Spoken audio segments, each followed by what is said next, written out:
Hello everyone, welcome back to the another episode of the Tech Guy podcast, episode number 7. And this week we have two most major topics to talk about, and let's just get into it. So, so the two topics we are going to talk about in this episode briefly is the Intel one, that is their Intel's recessions are going to happen in next couple of months, their budget costing, and basically trying to understand why it is happening basically. Because Intel is a big company, and I think such a big company for a chip company falling behind in the chip uh, a- area where other companies like AMD, Qualcomm with their ARM chips are getting further with their uh, developments and strategically moving forward. They are not as big as Intel, but it is quite known basically why. I think it is important to just understand why it is happening, and it is Intel is not just a small company to not just talk about. So there were lots of big things were happening this week, but I choose this one. So let's just talk about it. Then the second topic we are going to talk about is about the obvious Elon Musk that is suing WFA, well, the Federation of Advertisers. So both topics I want to talk. We are getting into this episode just so let's just get into it. So the Intel one. So basically, I think I found out about in the Monday. Basically, I think that was 6th Monday, Tuesday. Okay. On the 6th of August, I think they released a statement. Basically, they released a statement in their website. You can go and check out. I will link down in the but it's not just a statement, but it's like whole article about their next cost cutting budget, about the whole how they are going to spend their money. And so in that budget they are going to col- cost cut about 15% of their employees. So basically more than 15,000 people will lose their jobs in the next upcoming months, just because, yeah, their new budget, what they are going to do, that is for the future planning, as they say in their article. So Verge reported it. I saw it on Monday or Tuesday basically. And I was like, why? It was basic. It was, I know the major companies are falling behind, especially lots of companies from Meta, Google, even Apple now, last recent month, couple of months ago, is like they are laying off their employees, and I know it. But why companies such as big as Intel is doing that? Because nowadays we are basically in the new chip era with the help of AI, neuro NPUs, neural processing units in the chips in the market. The AI is growing, and so I was like a bit of a confused, like why companies like Intel, because it is their main area to move forward rather than just like Google or Meta to have to redefine their whole s- workspace just because of AI. But on the other hand, I thought Intel, like chip making company, or even Nvidia, like how they got bigger because of how AI got in demand. But also, I thought AMD and Intel were the two companies who would hire more and do more research and development in their own chip area. But turns out they did not. So I recently made full I written a full article over the whole recession things, why companies are laying off, and what you should basically do in these whole tough times, for at least for tech companies who are working that now. So I will also link down below in the description to go and read that article, a newsletter that I've written. You can also join my newsletter for free for 3 times a week. I try 3 times a week, but yeah. So it was a bit of a shock. That's why I tried to research a bit, or even reading the whole Verge article for me, where I will also link down that below the Verge article. Uh, After reading that whole Verge article, I thought I came to my own answers here. So basically Intel, their budget costing, they're more than, I think, they have currently more than 1,000 1,25,000 workers in them. So I think 15% of that is 19,000 people. That is $10 billion cost cutting in terms of that. So if you want to know the more numbers into this whole thing, you can go also to on their own website, Intel. I will link down below that article, or also the Verge article that I got information from this whole provider. They concise it in their whole one article. That is a good read. You can definitely go check that out. So one of the major things they did in the cost cutting is like they are not putting more money and research and development. That is one of the most, the one of the statement you can go and read there. So what they literally said is like Intel will reduce its R&D and marketing spend by billions each year to till, I think, 2026. It will reduce capital expenditure by more than 20% this year. So stop non-essential work, all active projects and equipments to make sure it's not spending too much.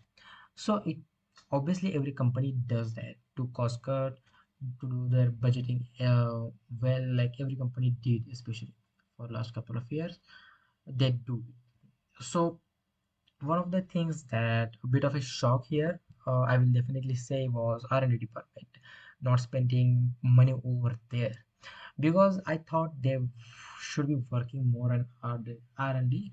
Obviously they are the company, they know more about their own company than us, but it's our work to just question their, their decisions as a journalist and as a like tech YouTuber. I think we should do that. I think these tech companies, basically, I have already said that they get under the radar every time, but they don't get as like a big backlash how other companies get like especially companies like Apple or Google.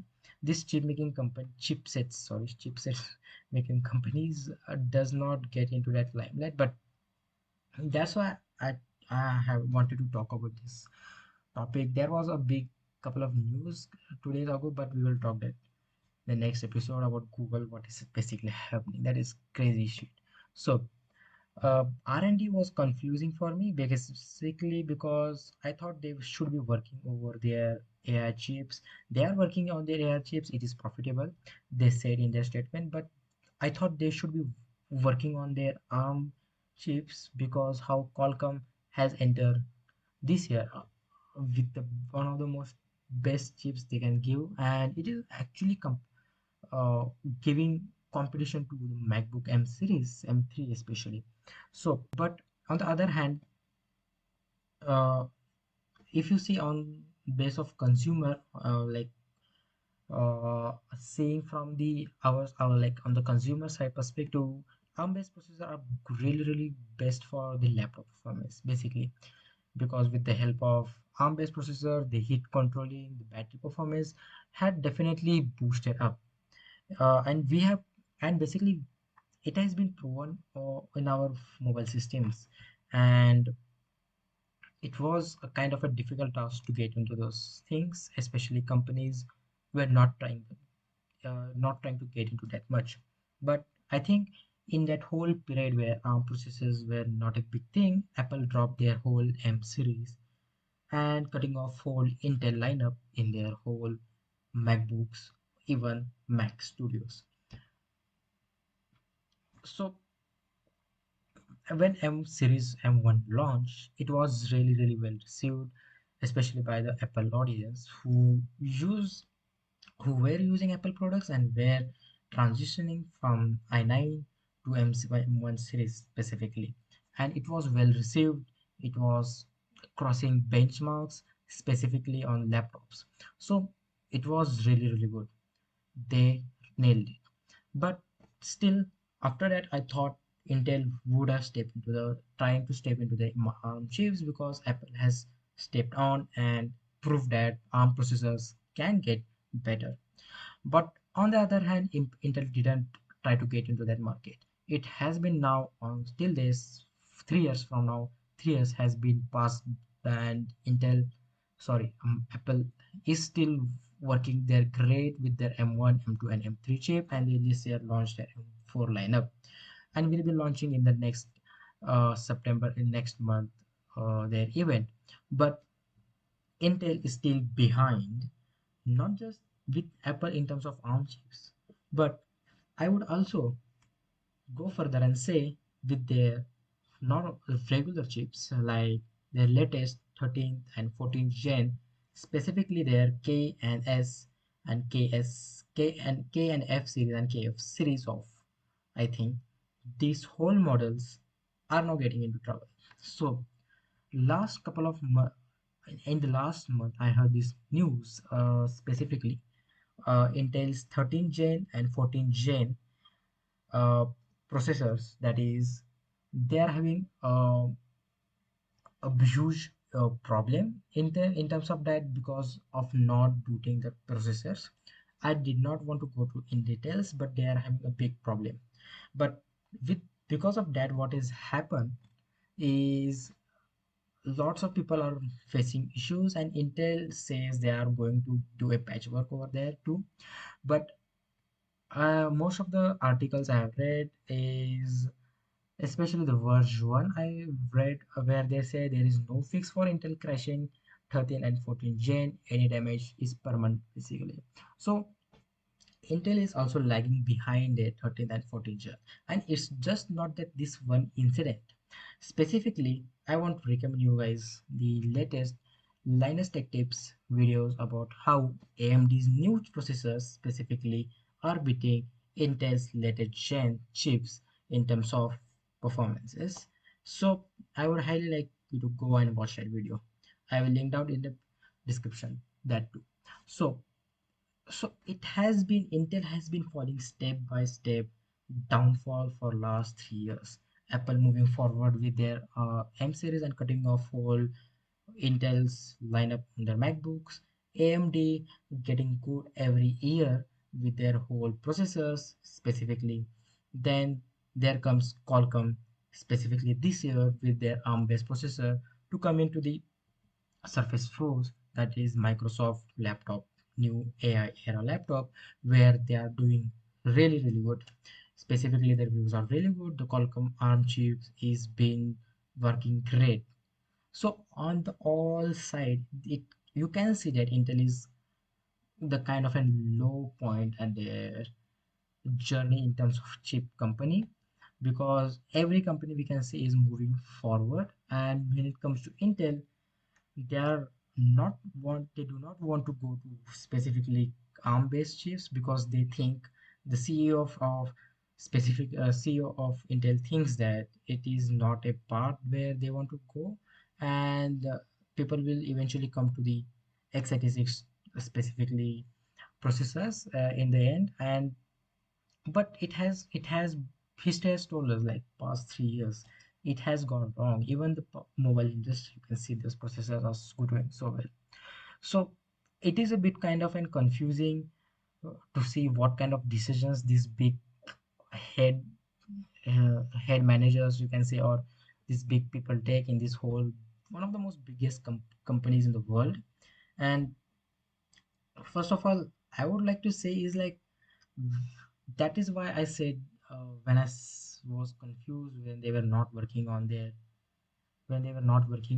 R&D department. I was like they should be focusing on R&D this, like, for specifically for ARM based chips, making Intel chips specifically good what they're happening with the 13 and 14 gen processors now specifically. So I was like this is like kind of a big downfall for Intel right now. So let's see what happens.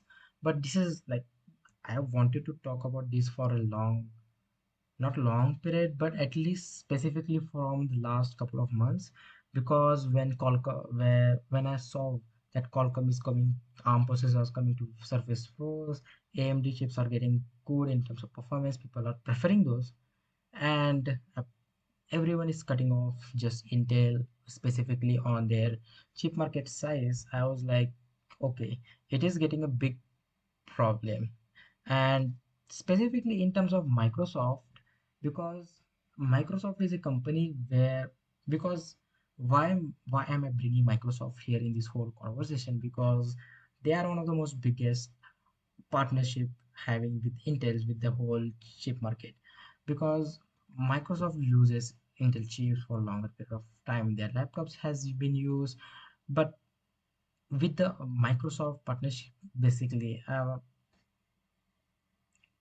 and seeing them cutting off Intel with their whole ARM-based chips, uh, it it can be a big problem for Intel for upcoming years, and uh, I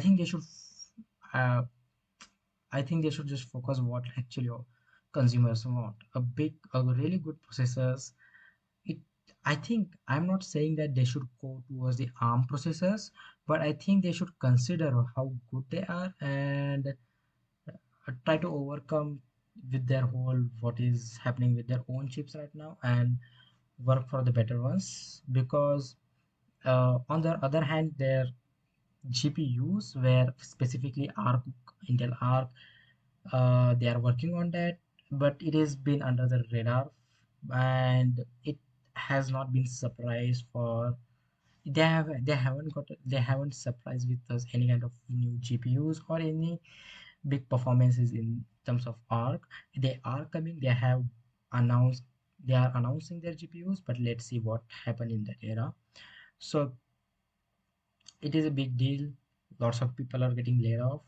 I would still recommend, uh, specifically people who are working in these companies or who want to join. Specifically, I am just a fresher student. If I want to join any kind of company in future, specifically in terms of IT, even in anyone, I would definitely see if how that company future is going, how their decision making. So keep an eye whoever people are working on any companies, IT companies, or even working on are getting jobs like students like us. If you are a student getting job in any kind of company, do check the company record or the people on the company's managing list, the C positions we say CEO, CTO, CFOs. Do check and do try to analyze that your company decisions, because those are the people who will take companies forward with their own decisions. We are just working under them to make this go further, but based on their decisions the company remains or not. So it's a big deal. So try to understand what is happening in your own company, and uh, if you see particular any kind of this, you can say miss, not miss, but um, I think overconfident as a company like Intel in terms of working. But try to understand your whole company, and because it's not just one hit to that company that has they are laying off this thing. It has been coming for like past 2 to 3 years, and they have been just doing not great decisions in terms of their whole future of the company. So let's just see what happens. Let's, like I said, my message is to people around the world who are working in these companies or getting jobs. Just see company what their decisions, and it will definitely benefit you and will prepare you for the inevitable that is coming for your company and for you specifically, not getting laid off, or even if you know your department is going on off or the grid on the company, try for uh, b- try for backups, that is. So so in this scenario, I think in terms of Intel who is responsible, it is quite not just not complicated but complicated. But I will say the company is, especially I have see, in my personal opinion, when it comes to Intel, I don't think CEO of the Intel is has any kind of intention specifically to uh, any intentions to going into ARM. His past comments on how ARM chips are not making a dent in the whole industry, and how people will come down to still execute like this their processors. Like, I think. these ARM processors are really working well. They said they will be still working on the AI chips because they are getting profits. So until like after when I heard his statements, I thought he's just getting he just wants profits, and for which department is not getting us profits, he just wants to cut that. Let's see what happens further. A lot of things moving around this whole chip industry. It is going to be a big role for a couple of years from now because the AI has now entered the industry, and I hope Intel does make a comeback. In terms of they have been really good in terms of research and development. Their past processors have been really good. It's not I'm saying they're not a bad at all. See, it's just like I have said, it's like the one after one bad decisions and not moving further with the industry has led up to this moment, I think. So that's it for Intel. Um, lot of chaos going on in their company, but let's see what happens. We are keeping eye on that. If you want to follow the more in depth, or even let's say the whole news or intel, do subscribe to my weekly free newsletter that you will get uh, tri-weekly, most probably newsletter in your inbox in email, or just download Substack, you will get there on the app. So moving forward to another big news that happened this week, that is Elon Musk. Elon Musk sues WFA. That is the title I have written to this chapter of the episode. So what is this going on? So let me explain. So what is WFA? WFA is a World Federation of Advertisement. Yes. So WFA is World Federation of Advertisers. So basically, it has World Federation of Advertisers basically contains some big companies all around the world who are one of the most biggest advertisers, and what have one of the most biggest advertisers, and what they have what they have with the common with this whole episode is just like they interlink with each other. So basically what is WFE is doing here is, as Elon Musk says. So thing is, I haven't done that much big of research in the whole going into this. I think it's silly what Elon Musk is doing. I think he's a great guy. He has run a couple of really great companies. He's the richest man, I think. But the thing is, some of his decisions making and what he has done to a platform right now is really hurting uh, to his platform, X, that is Twitter. I always call it Twitter, but it is let's say. So what has happened here? The whole situation is like Elon Musk, not Elon Musk, basically the CEO of uh, X. Okay, I will just say Twitter. Okay, the CEO of Twitter announces that they are suing WFA. They have been waiting for past 2 years and being silent, but they have the list. She says they have the all evidence and they are going to sue it. And we have you, the audience, and sorry, they have you, the audience, and we are suing them. So what has happened here is WFA, as we know, as I said, is World Federation of Advertisers. They have one of the most biggest companies under them in terms of advertisement industry. What Elon Musk says is they have boycotted their own the X platform, the Twitter, from not advertisement on their platform.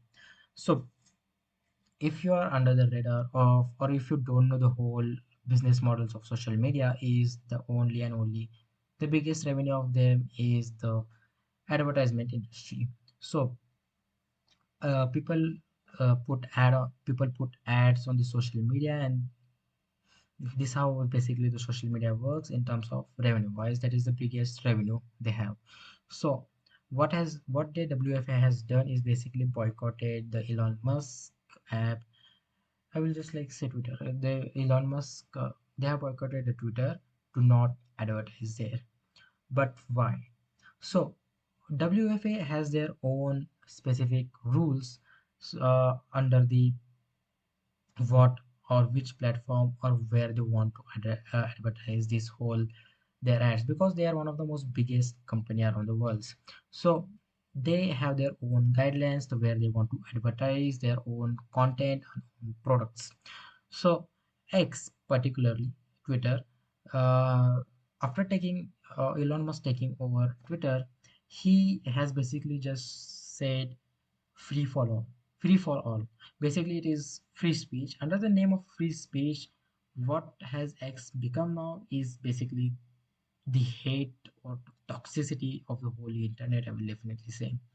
Because see, I love Twitter. I have even done, no, I don't know where it is, but I have been on Twitter uh, the day when Elon Musk took over the Twitter. Basically, when I logged in on Twitter, and the first news I say is Twitter has been acquired by Elon Musk. So I don't know how Twitter was before Elon Musk, but I do know at that specifically at the starting couple of months of Twitter was really good for me. I was getting good news, related content, and much more. After Elon Musk firing lots of stuff on over Twitter, the and saying to X that and changing its name to X, the worst decision of where he made it. But okay, I still call it Twitter, but uh, get rid of more than staff of the whole company, uh, allowing and saying this is the best free speech platform, and allowing do whatever you want to do with the apps and posting whatever you want in terms of free speech. So because of that, what has happened is that obviously it has all good side and a bad side too.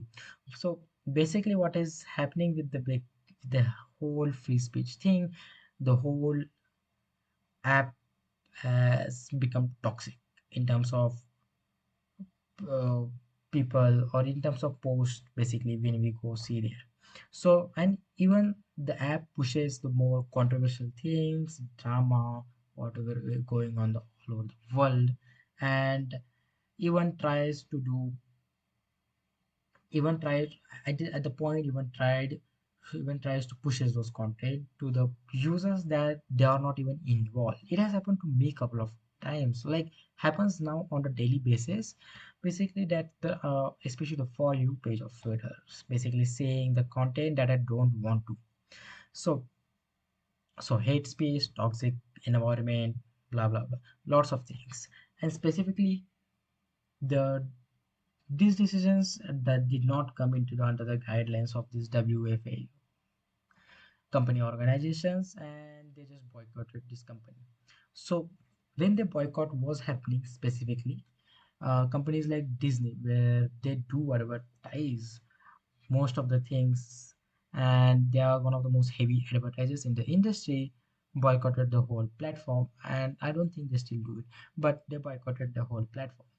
and and there was the whole debate was going on, and in that whole period Elon Musk goes into an interview and says just go yourself, like just says to those whole, like specifically pointing out even Bob Iger out in the public and saying you're like just don't advertise on the platform.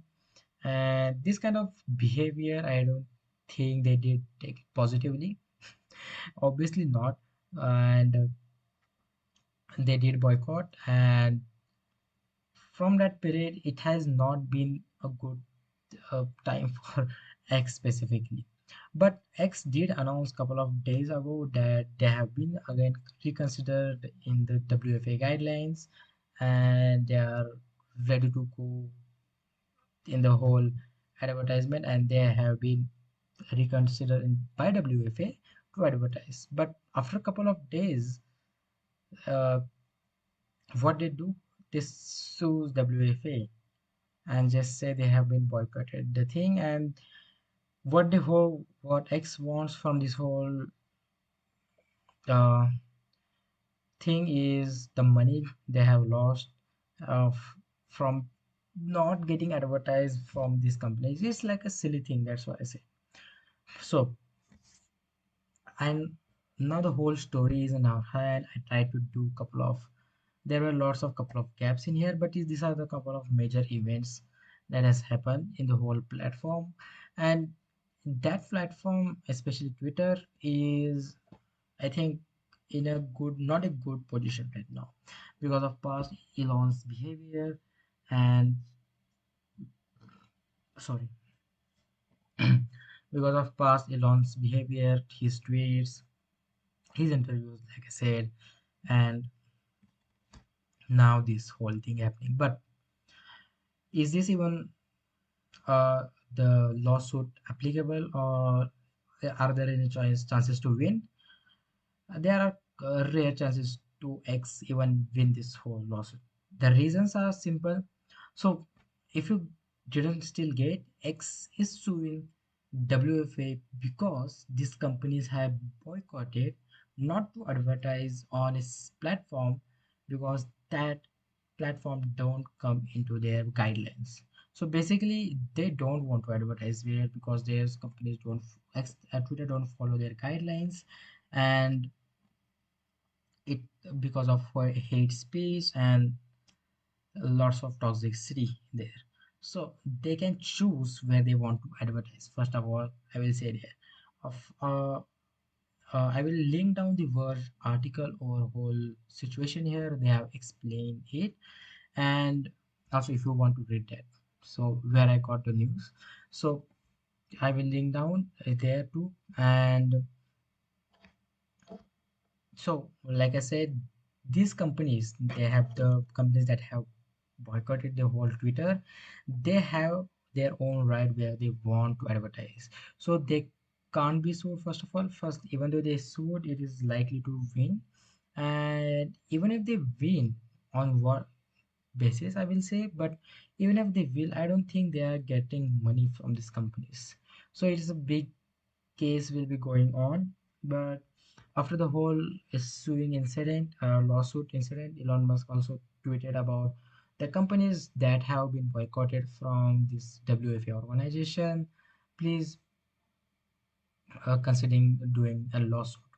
After that post, I think I saw Rumble, a live streaming platform just like Twitch, also filing a lawsuit against WFA and supporting X in this whole lawsuit going on. And they are also filing a lawsuit because they also boycotted the Rumble. So first, so now the whole situation is in front of you. I'm gonna uh, come back a step back and wanna talk about the whole situation, about how they could have handled it on the first place.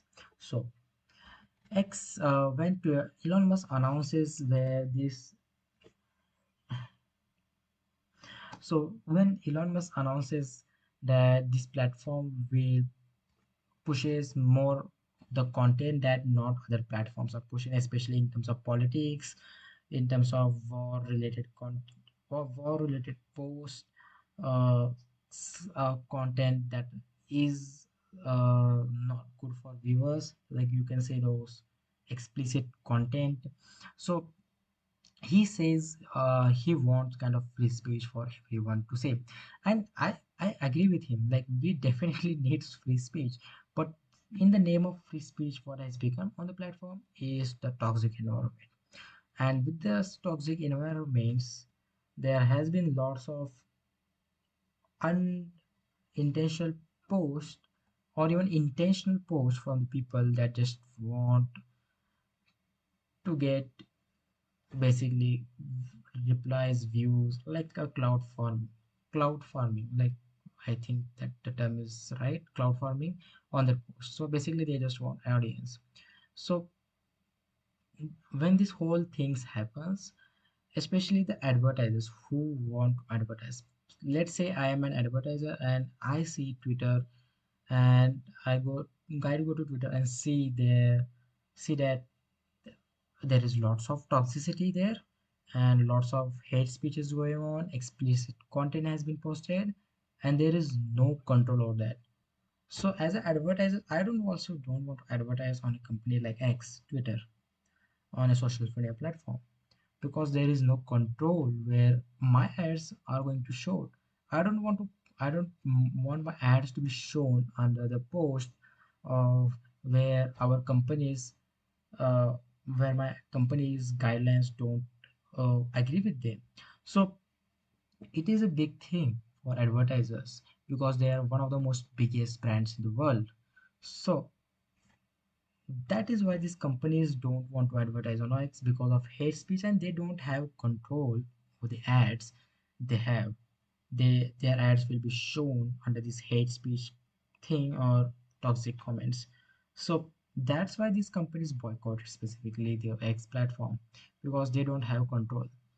But so now you get the context here of this. I want to talk about the another platform that has same thing happened to here. Same thing like this happened a couple of years ago in 2017. That is, we know that, okay, not we know that, I know that that is YouTube.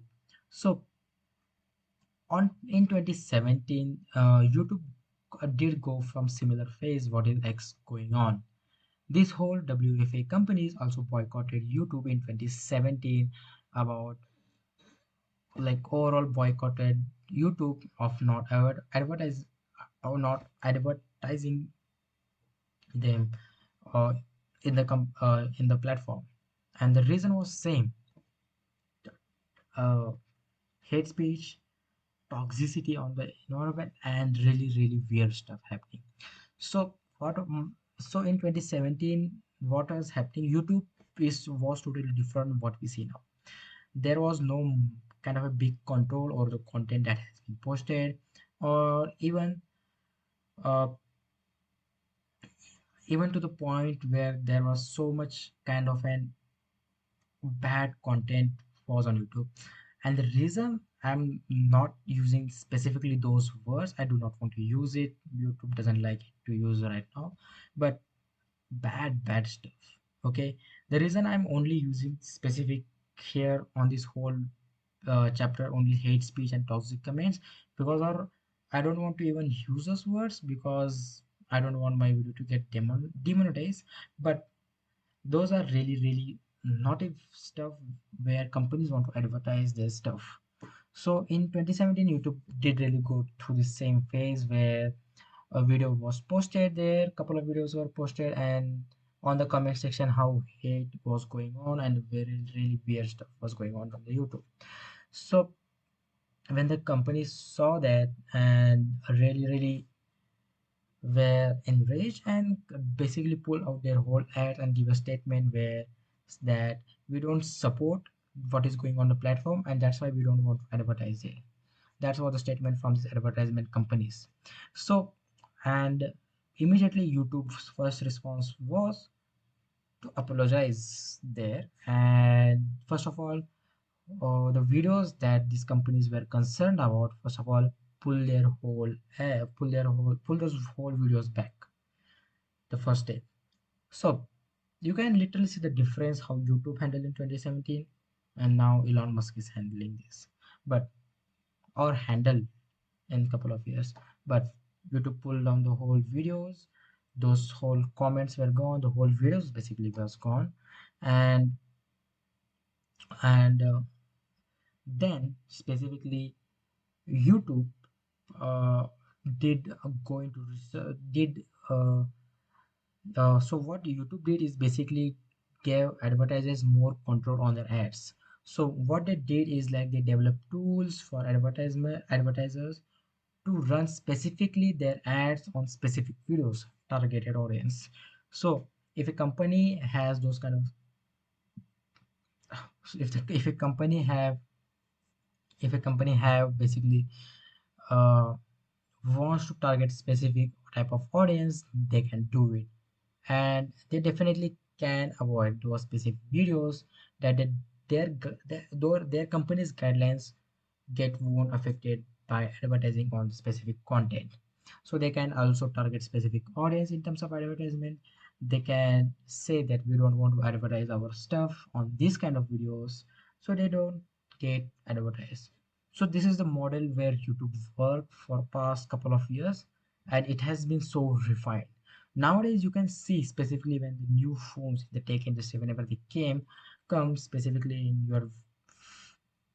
in the market, you can see their marketing to specific targeted audience. Whenever you look into any kind of tech videos, you can see specific only tech related ads. When you pull out any specific, let's say a productivity podcast, you will get ads related to productivity software. So companies have these tools, and YouTube has really refined those tools, and companies do love this kind of tools where they know where their ads are being shown. And if they have those kind of transparency in between platform and advertisement, it is benefiting, not it is benefiting not just creators, sorry, not just YouTube, not just advertisers, but also creators on the platform. And that is how you handle specifically. I wanted to give a YouTube example here, like, because that is how you handle the situation, right? Not just saying just go fuck yourself to the company's face.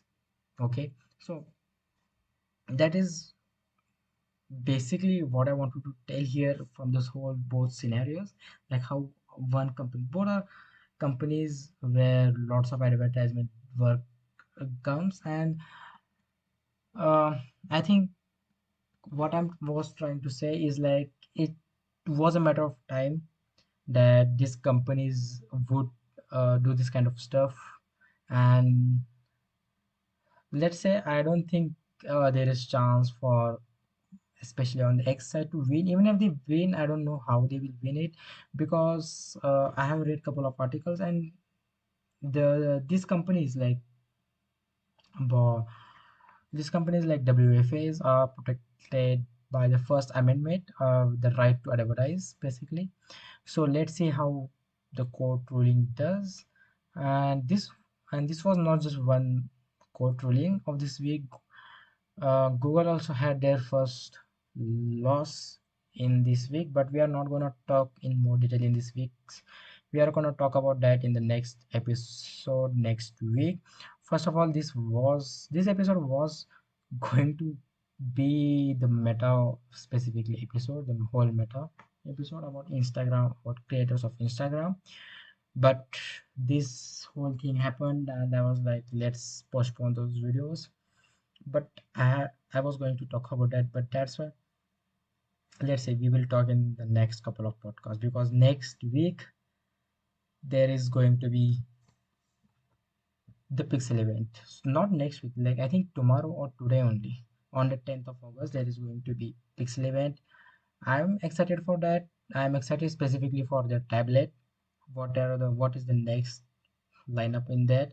And I'm also excited on the fold version, what they are going to do with it. And I hear they are naming the fold 9, even though they have introduced the fold 1, and this is the second version of phone. And even though it is the second version, they are naming it fold 9 just to look better in the title, I think, because lining up to Pixel 9. uh in terms of fold, I'm not a big fan of that. It is too expensive. But I'm excited for Pixel, what they do with it, and what they will do in terms of software wise, in terms of AI. I'm excited for Google Assistance, their Google Assistant update specifically. I want to know what they do with it, because we got Siri update this year, in WWDC, and it has still not came into the consumer models specifically. Even beta models have not got beta. iOS 18 has not got Siri. It you have to get into the wait list first.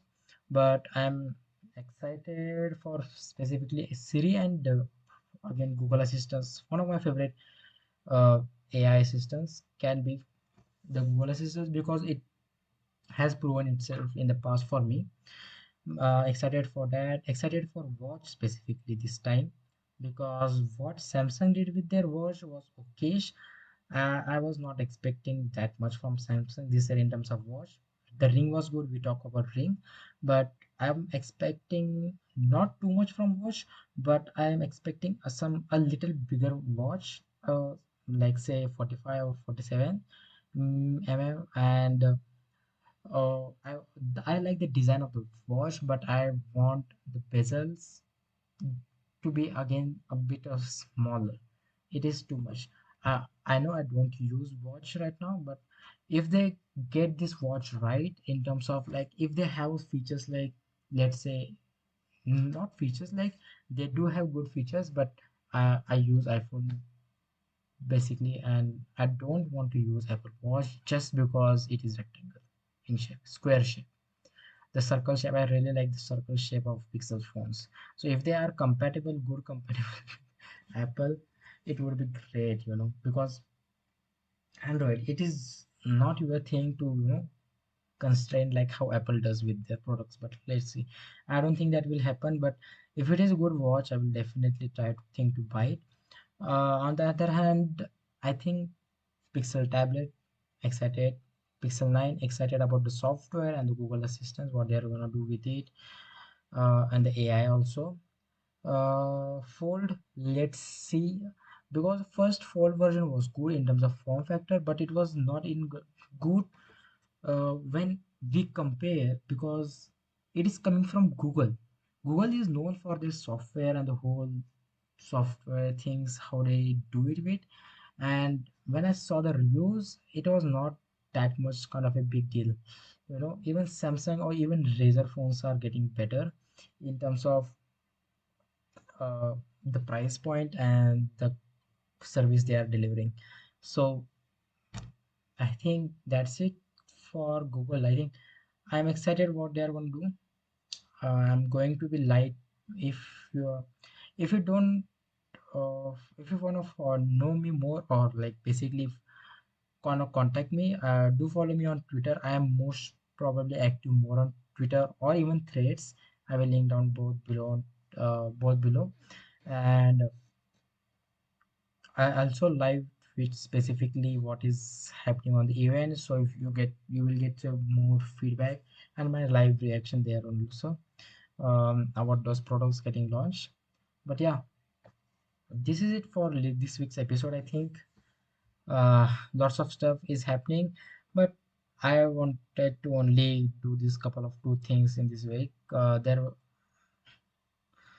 was a lot to cover up. There is Google Chromecast that is dying so much. Not just sad, but what the fuck Google moment. And